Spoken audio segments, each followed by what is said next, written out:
Shalom bien-aimés, shalom et bienvenue devant le trône de la grâce. Ce soir, nous nous retrouvons encore une fois pour davantage être en intimité, d'être au pied du Maître pour apprendre, pour se laisser enseigner parce que nous voulons que nos cœurs changent. Nous voulons avoir des vies différentes à la lumière de sa parole. Alors de là où tu es, tu peux élever ta voix avec moi ce soir.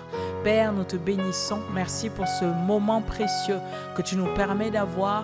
Nous venons à tes pieds, Seigneur, parce que nous ne savons pas. Nous ne savons pas, Seigneur, ce qui est convenable de faire, mais que ton esprit en nous prenne le relais afin de nous emmener, afin de nous conduire véritablement à avoir des paroles que toi-même tu auras suscitées du dedans de nos cœurs. Merci parce que c'est toi qui sais ce dont nous avons besoin. Tu sais ce qu'il nous faut et nous venons juste, Seigneur, volontaires, disponibles, avec des cœurs ouverts à toi, ouverts à ta parole, afin que nos vies ne soient plus jamais les mêmes, afin que notre entendement, notre système de pensée soit changé à la lumière de ta parole, afin que nos cœurs reflètent qui tu es. Au nom de Jésus, nous avons prié. Amen, amen, amen. Alors, le passage avec lequel nous allons commencer ce soir se trouve dans Jean, chapitre 10, verset 10. La parole de Dieu nous dit, c'est sûrement un passage que nous connaissons déjà, mais nous voulons encore une fois le relire parce que sa parole est esprit et vie. Et nous voulons le relire. La parole de Dieu nous dit, « Le voleur vient seulement pour voler, pour tuer et pour détruire. Moi, je suis venu afin que les hommes aient la vie, une vie abondante. » Et je veux le relire encore pour que vraiment ce soit imprimé au-dedans de nous. Le voleur vient seulement pour voler, pour tuer et pour détruire. Moi, donc c'est Jésus qui parle, moi, je suis venu afin que les hommes aient la vie, une vie abondante. Alors juste pour commencer comme ça, bien-aimés, pour que nous comprenions, lorsque Jésus dit qu'il est venu afin que les hommes aient la vie, une vie abondante, nous comprenons que la vie de Dieu est contenue dans sa parole.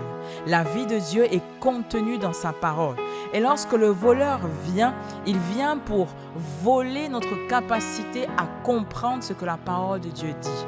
Lorsque le voleur vient, donc lorsque Satan vient, il vient pour tuer la foi que nous pouvons avoir en la parole de Dieu. Lorsque le voleur vient, il vient pour détruire notre espérance même en des jours meilleurs, notre espérance même en la capacité que Dieu a de nous changer, de nous transformer et de faire de nos vies une vie en phase qui reflète la parole de Dieu.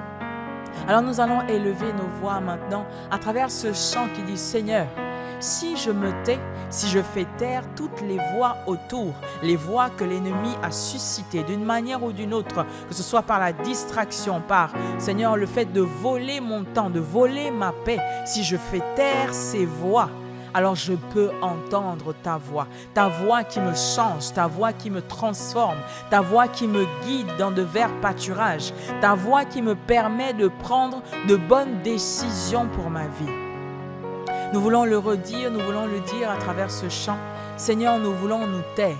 Nous voulons faire taire toutes les voix autour parce que nous avons besoin de discerner ta voix.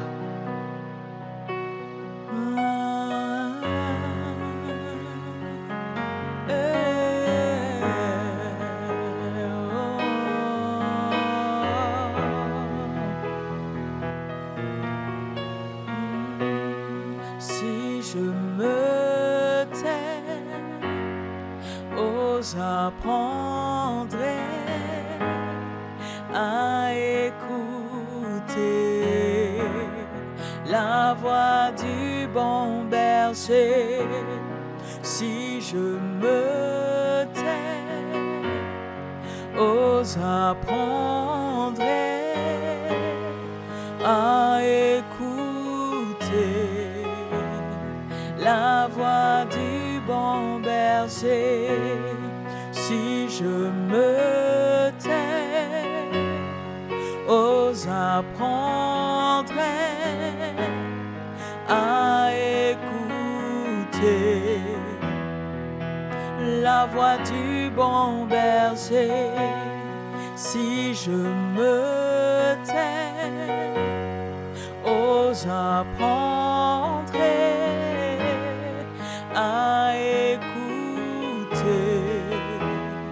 la voix du bon berger quand je l'entends. Ose comprendre qu'il a payé pour ma liberté. Quand je l'entends, oui, je comprends qu'il a payé pour ma liberté. Oh bien-aimé, est-ce que nous pouvons vraiment comprendre, entendre les paroles de ce chant qui veulent tout simplement dire: lorsque je décide de faire taire les voix autour, j'entends, je comprends la parole de Dieu, la voix de ma liberté. Ça veut dire que le seul moyen pour toi d'être libre, c'est de demeurer dans la parole de Dieu. Or, nous avons lu tout à l'heure que le voleur vient pour voler. Il vient pour voler, il vient pour voler ta paix. Lorsque tu dois méditer la parole de Dieu, peut-être que tu te retrouves dans une situation compliquée où tu dois faire le contraire de ce que tu ressens à l'intérieur de toi. Il vient voler ta paix, il te fait croire que c'est fini, qu'il n'y a plus d'espoir. Et c'est à ce moment-là que tu dois trouver la force au-dedans de toi, de faire taire cette voix qui te fait croire que tout est terminé, qu'il n'y a plus d'espoir. Tu dois la faire taire pour faire lever à l'intérieur de toi la force, la puissance de la parole de Dieu. Lorsque l'ennemi viendra d'une manière ou d'une autre pour tuer ta foi et te faire croire qu'il est impossible d'espérer les choses que tu espères aujourd'hui, que tu ne pourras pas voir demain les choses que tu espères aujourd'hui, parce que selon la société, tu n'as pas l'âge qu'il faut, parce que selon la société, tu n'as peut-être pas le travail qu'il faut. Tu dois avoir à l'intérieur de toi la force de faire taire cette voix qui vient tuer ta foi et déclarer la parole de Dieu. Est-ce que nous pouvons regarder à la lumière de la parole de Dieu et croire que Dieu vient afin que nous ayons la vie et que nous ayons la vie en abondance? Alors le seul moyen pour nous, bien-aimés, de manifester cette vie, c'est de faire taire la voix de l'ennemi, c'est de faire taire toute voix qui vient détruire ta relation avec Dieu par des raisonnements erronés, et d'élever la parole de Dieu en disant: je puis tout par celui qui me fortifie. Je déclare que mon cœur ne se trouble pas. Alors la tristesse, l'inquiétude disparaît. Je veux déclarer la parole de Dieu encore et encore. Bien-aimés, nous devons être conscients tout simplement que nous sommes nous-mêmes le jardinier de notre jardin. Alors, tu es comme une terre, comme nous l'avons vu la semaine dernière, le mois dernier. Tu es comme une terre et la seule personne capable de changer les choses sur cette terre, c'est toi. Selon la parole qui sortira de ta bouche. Alors la parole de Dieu nous dit que la mort et la vie sont au pouvoir de ta bouche. C'est à toi, bien-aimé, de déclarer la parole de Dieu si tu veux voir des graines sortir de ta terre. Si tu veux voir la semence de la parole de Dieu porter du fruit, alors tu dois élever ta voix au-dessus des autres voix et déclarer la parole de Dieu. La parole de Dieu nous dit dans Josué 1, verset 8, que ce livre de la loi ne s'éloigne point de ta bouche. Médite-le jour et nuit pour agir fidèlement selon tout ce qui est écrit. Car c'est alors que tu auras du succès dans tes entreprises, c'est alors que tu réussiras. Bien-aimés, nous voulons encore le redire. Seigneur, nous faisons taire toute voix contraire à toi. Lorsque l'ennemi viendra pour voler, pour détruire ma foi, pour détruire ma force, ma capacité à parler, je veux la faire taire, je veux faire taire toute voix de Satan, toute voix de l'ennemi, toute voix contraire à toi. Parce que je veux semer ta parole en moi et je refuse que l'ennemi vienne la voler, je refuse que l'ennemi vienne la tuer, je refuse que l'ennemi vienne la détruire d'une quelconque manière. Je veux semer ta parole en moi et c'est à travers elle que j'aurai du succès et c'est à travers elle que je réussirai dans tous les domaines de ma vie.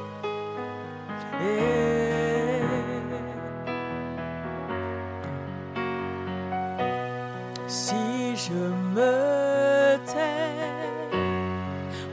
j'apprendrai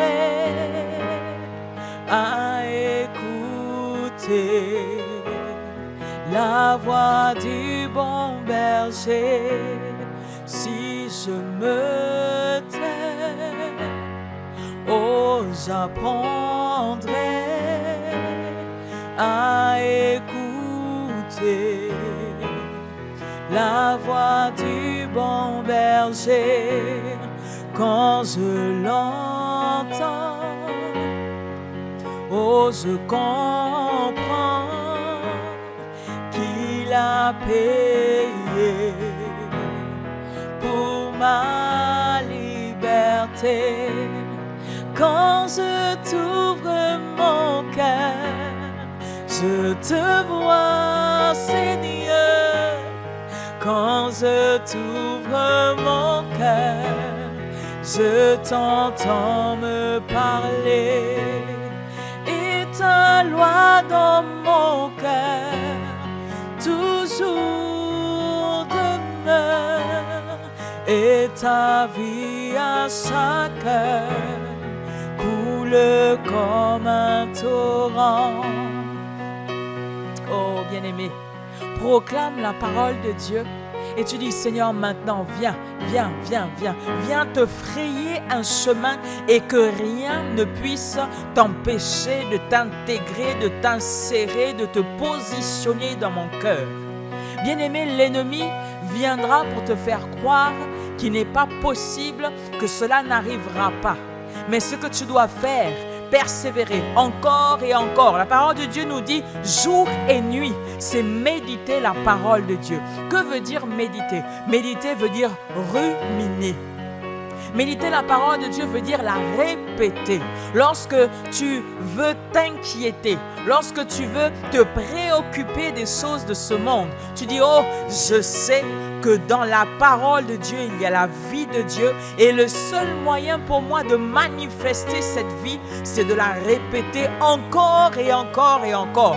Lorsque j'aurai envie, lorsque je n'aurai pas envie, lorsque j'aurai la foi à l'intérieur de moi et même lorsqu'il n'y aura pas de foi encore à l'intérieur de moi, je veux répéter ta parole encore et encore.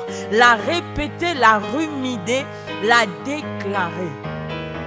Lorsque l'ennemi viendra te faire croire qu'il n'y a pas d'issue, tu déclares la parole de Dieu parce qu'en elle réside la vie de Dieu. Et ta vie à chaque heure coule comme un torrent. Coule.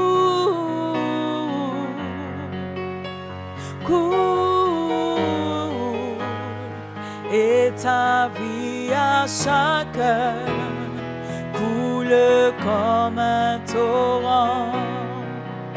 Coule.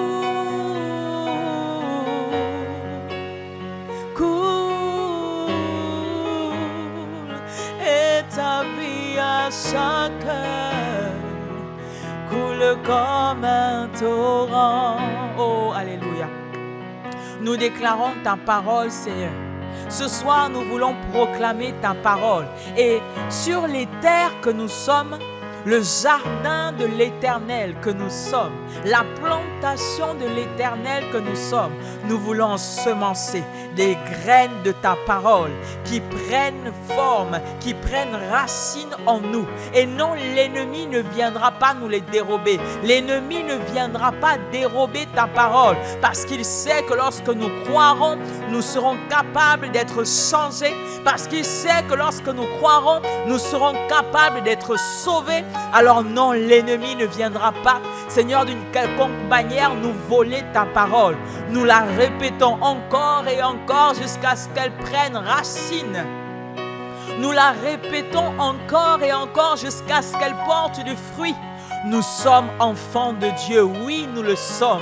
Nous sommes enfants de Dieu, nous le sommes. À la lumière de la parole de Dieu, nous le sommes. Nous déclarons maintenant au nom de Jésus.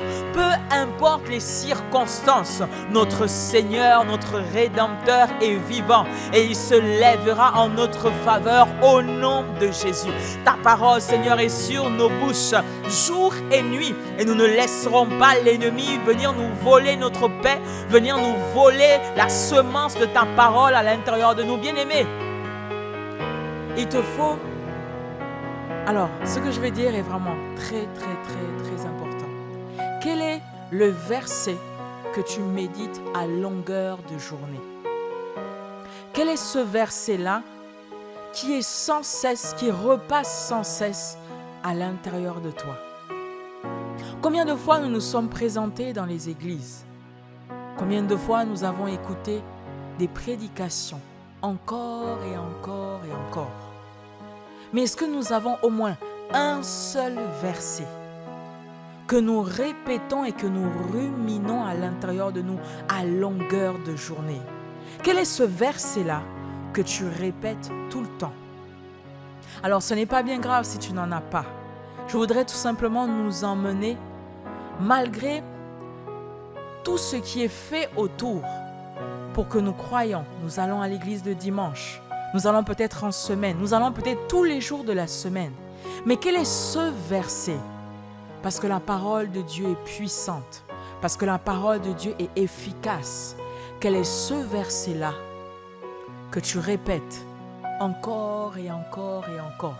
Quand tu te retrouves au volant de ta voiture, quand tu te retrouves dans les transports, avant que tu manges, après que tu manges, après que tu aies mangé, quand tu te retrouves sur ton lit avant de dormir, quel est ce verset-là qui t'a accompagné tout au long de la journée? Je voudrais juste nous faire prendre conscience d'une seule chose. Souvent, nous nous préoccupons de plusieurs choses. Parce que l'ennemi également est dans la distraction. Dans la distraction de ce monde et même dans la distraction dans l'église. Nous venons, nous écoutons, nous parlons, nous rigolons, nous partageons avec les frères. Mais des fois, nous écoutons même une prédication et nous ressortons de là aussi vides que quand nous sommes rentrés. Même durant une prédication, quel est ce verset-là que tu retiens, qui fait toute la différence à l'intérieur de toi? Parce que ce verset a tellement touché ton cœur que tu dis, oh maintenant, comme a dit David, je serre ta parole dans mon cœur afin de ne plus pécher contre toi, afin de ne plus rater le but. Si, après chaque prédication que nous écoutons le dimanche ou même assis chez nous dans notre salon, nous pouvons ressortir de là avec juste un seul verset imprégné à l'intérieur de nous. Alors à ce moment-là, nous aurons changé nos vies déjà. Et coule comme un torrent, coule,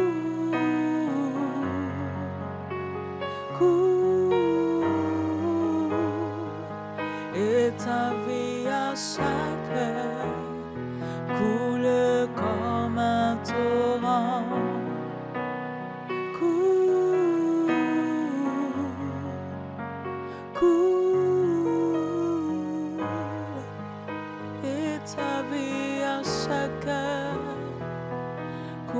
Comme un torrent, coule,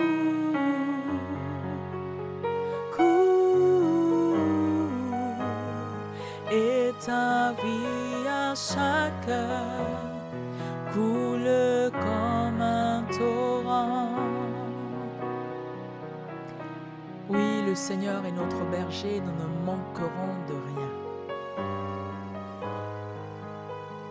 Oui, l'Éternel est notre berger et nous ne manquerons de rien. C'est lui qui me fait reposer dans de verts pâturages. Il me dirige près des eaux paisibles. Il restaure mon âme. Quand je marche dans la sombre vallée de la mort, je ne crains aucun mal, car tu es là. Ta houlette et ton bâton me rassurent. Tu dresses devant moi une table en face de mes adversaires. Tu oins d'huile ma tête et ma coupe déborde. Oui, oui, le bonheur et la grâce m'accompagneront tous les jours de ma vie et j'habiterai dans la maison du Seigneur jusqu'à la fin de mes jours. Voilà, bien-aimés, le psaume 23 que pendant des années, en étant petite, je crois que j'avais à peu près 15 ans, que j'ai pris plaisir à répéter encore et encore et encore. Aujourd'hui, quel est ce verset qui t'accompagne? Parce que des versets, nous en avons entendu. Des prédications, nous en avons entendu. Mais quelle est cette part de vie que tu décides de ruminer? Ah, là, les sukarebro shindarebras. Ah, Seigneur. Quelle est cette part de vie que tu nourris et que tu entretiens à l'intérieur de toi, encore et encore et encore? Au lieu de ruminer un problème, au lieu de passer encore et encore sur une situation, est-ce que nous pouvons décider de méditer la parole de Dieu jour et nuit, afin que la vie de Dieu qu'elle contient puisse se répandre en nous et que le voleur ne viendra pas pour voler, que le voleur ne viendra pas pour détruire, que le voleur ne viendra pas pour arracher quoi que ce soit, parce que la vie de Dieu est contenue en nous. Et nous-mêmes, de manière intentionnelle, nous avons décidé de la répéter encore et encore et encore.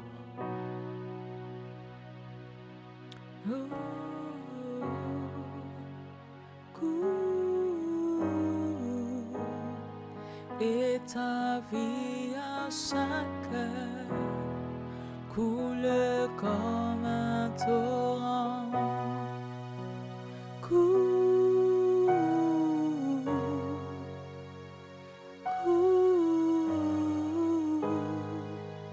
Et ta vie à chaque heure coule comme un torrent.